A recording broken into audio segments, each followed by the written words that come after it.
outraged parents here tonight told school administrators say they are simply fed up and tired of being left out in the dark.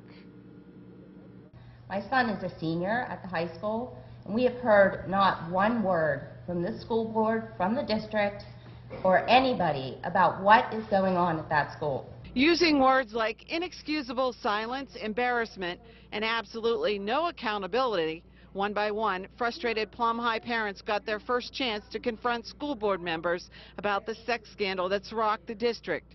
2 teachers now accused of having relations with students, a third accused of trying to intimidate one of the alleged victims. And right now, I believe that principal is the most accountable.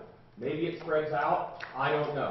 But if that man continues to have his job, then it is on your heads. For my 4 little girls are going to be put at risk, but I'm not going to get answers as to how this is going to be prevented yet again. This was also the very first public forum since an assembly Friday where Plum High students claimed they were warned they could find police at their door for irresponsible posts on social media. An assembly that prompted students to protest and question their right to free speech. The board solicitor would only say the goal of that assembly was to protect the alleged victims' rights and the investigation.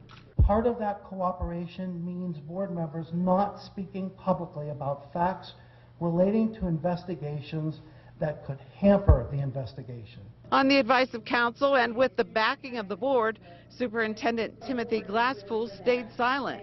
But one board member did speak up as the crowd questioned why their kids are getting cheated out of an education right now. Together, we want all of you to know we are just as concerned, outraged, and disappointed by the recent allegations in Plum High School. My concern is moving forward. At the very least, it looks as though there is an issue of culture in the district. I'm not just going to put it on the high school, but in the district as it relates to this type of behavior. Now, I did try to speak to Superintendent Glasspool about the parents' concerns tonight. Now, he did hesitate for a minute, but he suddenly scurried away and went off the stage, out a door, and said nothing. Reporting live in Plum, Laurie Penco, Pittsburgh's Action News 4.